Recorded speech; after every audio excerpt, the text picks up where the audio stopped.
Saya Imelda Rahmawati. Saya Fika Burta. Saya Muhammad Fatudin Musa.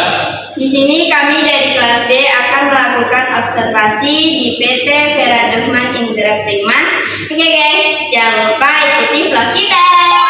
Hai guys. Jadi di sini kita sudah berada di tempat konsultan di PT Vera Dahman Indra Prima. Alamatnya di Jalan Awara Karya, Blok E 16.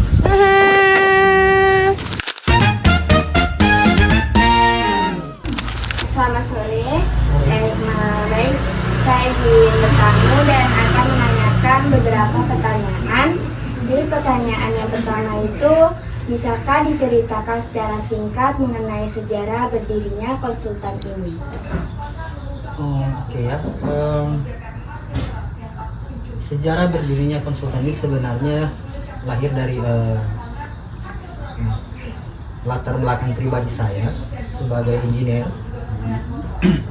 Kemudian dengan ikhtiar, dengan keinginan ingin berusaha, badan usaha, saya kemudian memikirkan untuk membangun sebuah badan usaha yang bergerak di jasa konsultan yang bernaung di Gorontalo. Namun pada prinsipnya jasa ini terdaftarkan untuk badan usaha nasional. Jadi walaupun dia berdomisili di Gorontalo, dia bisa bergerak dan memiliki proyek di lintas kawasan nasional. Nah, tujuannya sederhana, sebagai badan usaha kami ingin turut serta dalam pembangunan negeri. Ya. Sangat keren nih guys. Baik, untuk pertanyaan yang kedua, bagaimana struktur organisasi dan peran utama staf di kantor ini?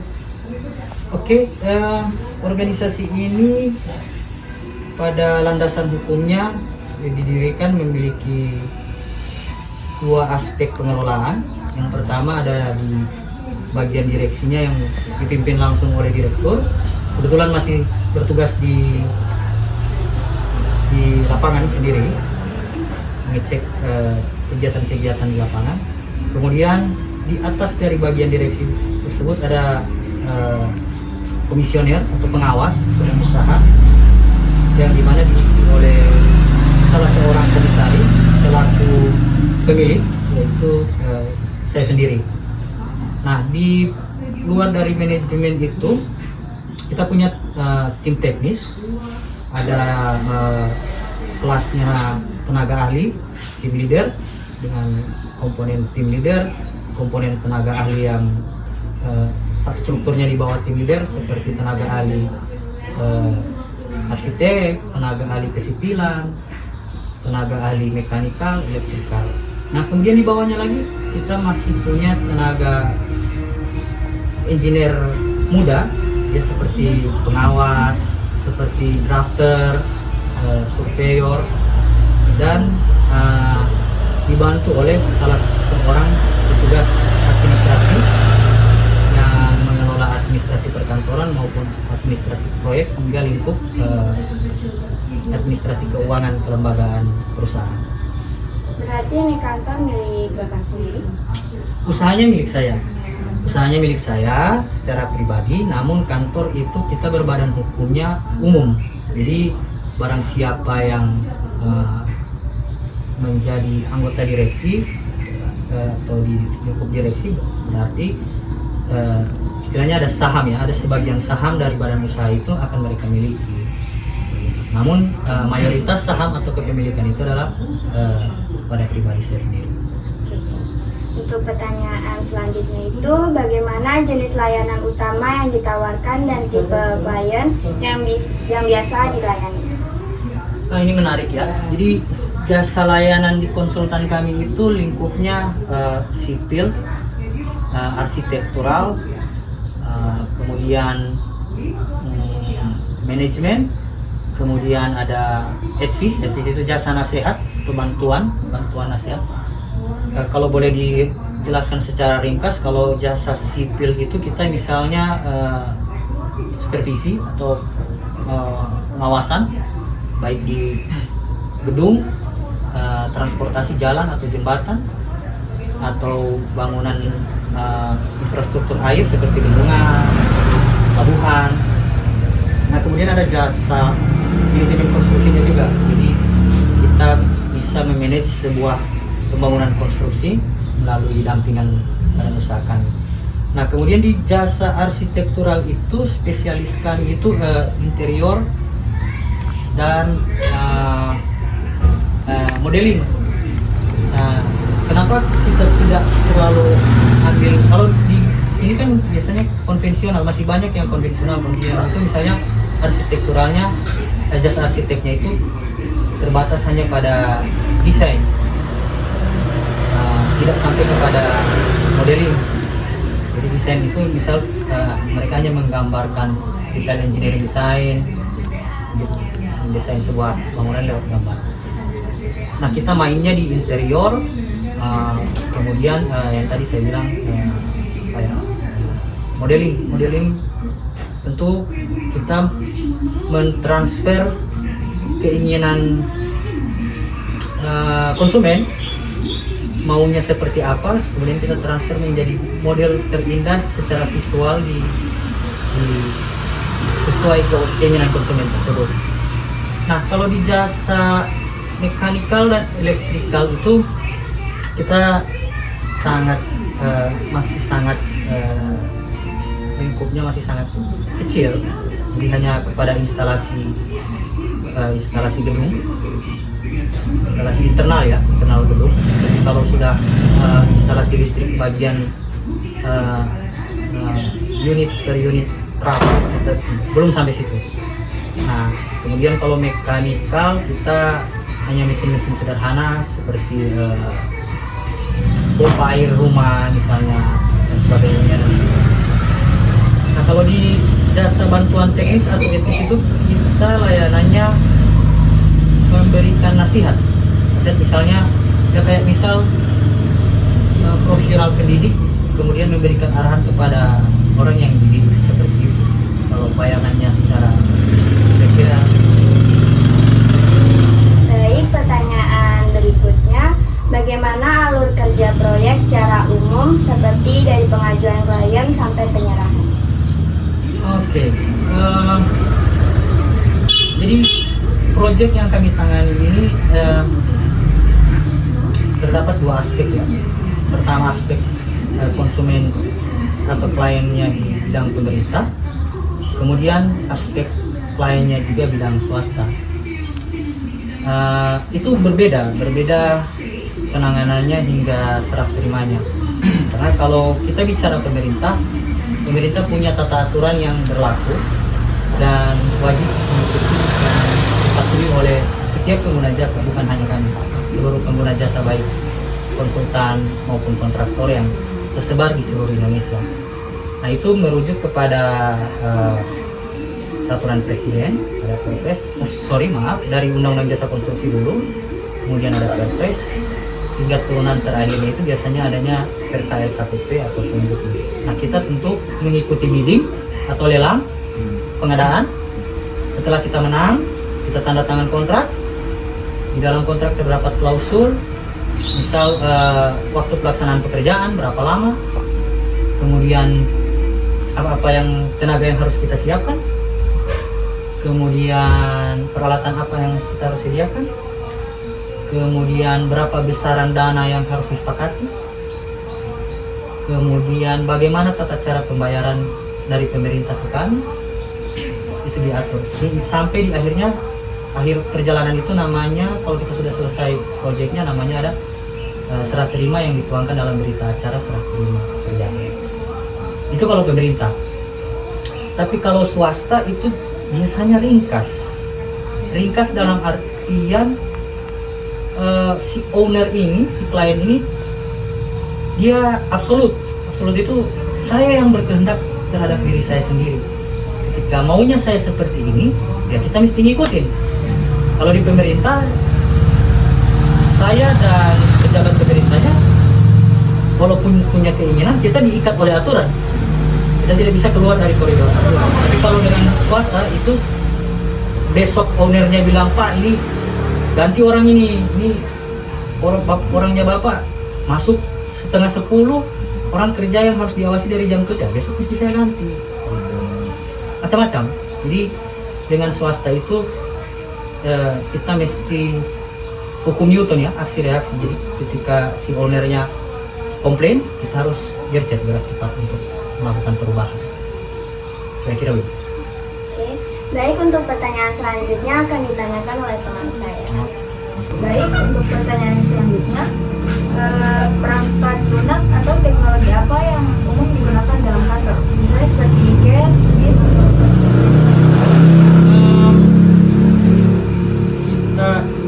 kami itu dalam menjalankan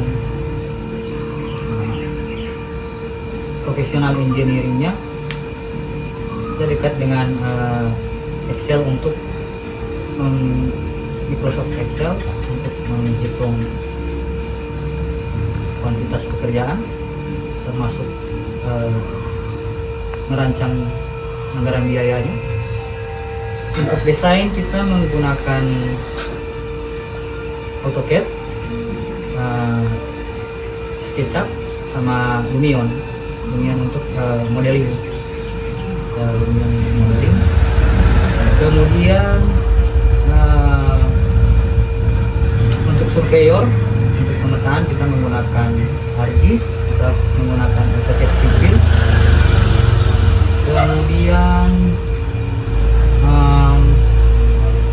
untuk mekanikal dan elektrikal kita menggunakan AutoCAD mekanikal dan elektrikal.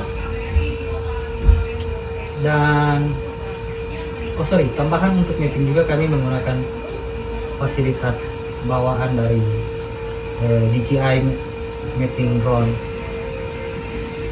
sebagai alat untuk pemetaan. Selebihnya untuk desain administrasi kita menggunakan Canva, kita menggunakan aplikasi Stroke dan aplikasi pembentuk invoice. Oke. Jadi kalau saya lanjut ke pertanyaan berikutnya, bagaimana proses koordinasi dengan pihak lain seperti konsultan lain, kontraktor atau instansi perizinan? Oke, kalau di kami itu sesama konsultan kita berada di dalam naungan asosiasi namanya Perkonindo.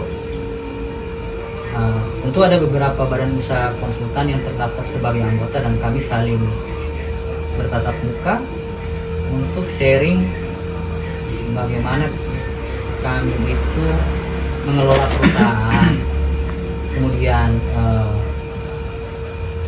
memperkuat kesatuan kami dalam hal marketingnya. Nah, namun tidak tertutup kemungkinan kami juga membangun relasi dengan jasa konsultan yang berada di asosiasi-asosiasi lain, termasuk dengan beberapa jasa kontraktor yang notabene-nya mereka adalah badan usaha milik negara seperti Utama Karya, Waskita. Karena memang ada beberapa infrastruktur non pemerintah seperti swasta, seperti yang ada di daerah-daerah wisata ternama di Bali, Labuan Bajo dan sebagainya, itu dikerjakan oleh badan usaha milik negara, kontraktor proyeknya, namun tetap menggandeng beberapa jasa konsultan profesional dalam sistem supervisi, pengawasan ataupun manajemen konstruksi. Nah, kalau dengan pemerintah sendiri, kita punya LPJK ya, Lembaga Pengembangan Jasa Konstruksi yang bernaung di Kementerian PUPR. Tidak hanya kami badan usaha konsultan, tapi seluruh badan usaha yang bergerak di bidang konstruksi di asosiasi manapun selama berkedudukan di Indonesia, baik badan usaha asing maupun nasional maupun daerah, itu kita diwadahi lewat LPJK. Nah, untuk detail bahkan badan usaha kami itu bisa di searching melalui website yang disediakan oleh LPJK itu sendiri. Nah, dari situ kami membangun relasi melalui LPJK kami membangun relasi channeling ke instansi-instansi pemerintah, baik tingkatan pemerintah pusat, pemerintah provinsi maupun pemerintah daerah. Oke, langsung lanjut pertanyaan berikutnya. Apa tantangan manajerial terbesar dalam menjalankan kantor di Gorontalo?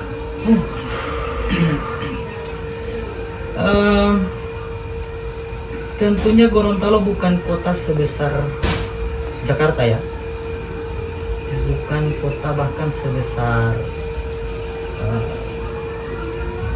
Makassar ataupun Manado. Artinya walaupun Gorontalo terbilang atau disebut sebagai kota jasa, namun pada realitasnya perputaran keuangan di kota Gorontalo atau di Gorontalo itu tidak secepat yang berada di kota-kota seperti Jakarta, bahkan mungkin Manado yang paling dekat dengan kita, Makassar. Sehingga para pengusaha itu dalam tanda kutip harus banyak berkreativitas, memutar otak, mengasah skill agar mampu agar mampu bersaing mendapatkan kegiatan-kegiatan proyek. Nah, manajerial di dalam Vera Dokman sendiri sejauh ini kita punya target jasa layanan kami dalam tahunan itu harus beromsetkan berapa dalam nilai value rupiah atau dalam jumlah kegiatan. Jadi kalau kita tidak capai target nilai rupiahnya, kita harus capai jumlah kegiatannya. Nah, itu tantangan itu perlu gerakan yang persisten dan konsisten, tidak sekedar catatan atau teori di atas. Saya kira itu yang menjadi tantangan utama dalam badan usaha di Vera Dokman. Baik, untuk pertanyaan selanjutnya akan dilanjutkan oleh teman saya. Jadi Pak, bagaimana kebijakan kantor terkait kerahasiaan, perizinan, dan keselamatan kerja? Kalau perizinan di negara kita itu kan sekarang sudah online. Jadi kalau mau dibilang kerahasiaan, tentu kerahasiaan dokumen secara kertasnya itu menjadi hak milik, tapi secara informasinya ini sudah online. Sudah beberapa informasi bisa kita dapatkan untuk keperluan sebagai data sekunder. Tapi dalam bentuk fisik isi dokumennya itu tentu masih menjadi privasi. Kemudian perizinannya, soal perizinan. Kalau perizinan juga sudah online. Jadi kecuali server lagi down, kemungkinan akses untuk kami memperpanjang izin berusaha kami atau izin keahlian dari anggota kami itu akan tertunda. Tapi sepanjang server tersebut tidak down, maka prosesnya sangat singkat, paling lambat seminggu. Nah, terus yang ketiga tadi sorry, Keselamatan kerja Pak. ketiga kali. Jadi keselamatan kerja itu wajib dalam dunia jasa konstruksi, baik konsultan maupun kontraktor. Haram hukumnya ketika kita tidak melakukan keselamatan kerja pada pekerja yang ada. Jangankan melaksanakan, menanamkan itu penting. Jadi ada sumber daya manusia yang bahkan kita perintahkan dia untuk yuk kalau mau kerja harus standar keselamatan kerja, itu masih agak sulit karena kita setiap dasarnya itu menanamkan dulu istilahnya doktrinisasi. Kita perlu menanamkan dia brainstormingnya dia, heartnya dia, supaya dia paham bahwa dia bekerja di jasa konseling resikonya tinggi, tidak resiko kecil. Nah itu jadi salah satu tantangan. Ada beberapa sumber daya manusia yang memang masih istilahnya, bahkan untuk menanamkan prinsipnya itu saya masih butuh waktu panjang setahun, tidak singkat. Namun pada prakteknya jasa layanan kami standar untuk melaksanakan K3 konseling. Oke Pak, untuk selanjutnya Pak, apakah kantor mahasiswa magang ya Pak? Ya, kami menerima mahasiswa magang. Alhamdulillah tahun ini ada yang magang di salah satu lokasi proyek kami di Kabupaten Boronegoro. Walaupun jaraknya agak jauh ya dari pusat kota, bahkan dari pusat pendidikan mereka, namun yang bersangkutan juga bersepakat dengan kami untuk bisa magang atau KKL di kuliah kerja lapangan ya, kayak komputer saya, dan praktek KKLP di sana, di mana Kecamatan Suawat Timur. Tentu kami terbuka untuk kerjasama dengan instansi pendidikan tinggi dalam hal mahasiswa magang atau kuliah kerja praktik dan sebagainya. Untuk selanjutnya Pak, bisakah Bapak berikan nasihat kepada kami sebagai mahasiswa arsitektur yang ingin bekerja di konsultan atau membuka jasa tersebut?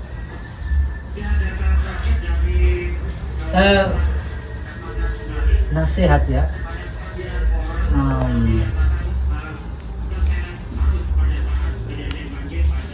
dunia engineering itu luas, jadi keep going and keep learning. Anda akan selalu menemukan kesalahan, tapi jangan tuntut Anda berhenti. Tapi tuntutlah Anda terus berjalan. Itu prinsip dasar seorang engineer.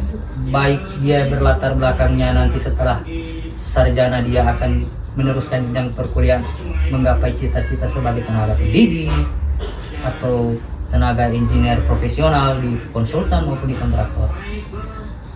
Dunia engineer akan diliputi selalu banyak masalah. Jadi don't be stop. Jangan berhenti. Terus berjalan. Karena kalau Anda berhenti, saya tidak pakai frasa sia-sia. Ketika Anda berhenti, maka Anda hanya melabeli engineer itu sendiri. Istilahnya engineer hanya pakaian Anda, bukan pribadi Anda. Jadi kalau Anda jalan terus, berarti engineer sudah melekat pada diri Anda. Kira-kira itu sih sebenarnya yang ketua boleh saya sampaikan. Oke, baik. Mungkin hanya sekian video dari kami untuk Bapak. Terima kasih telah meluangkan waktunya untuk kami berikan beberapa pertanyaan. Kalau begitu, kita tutup.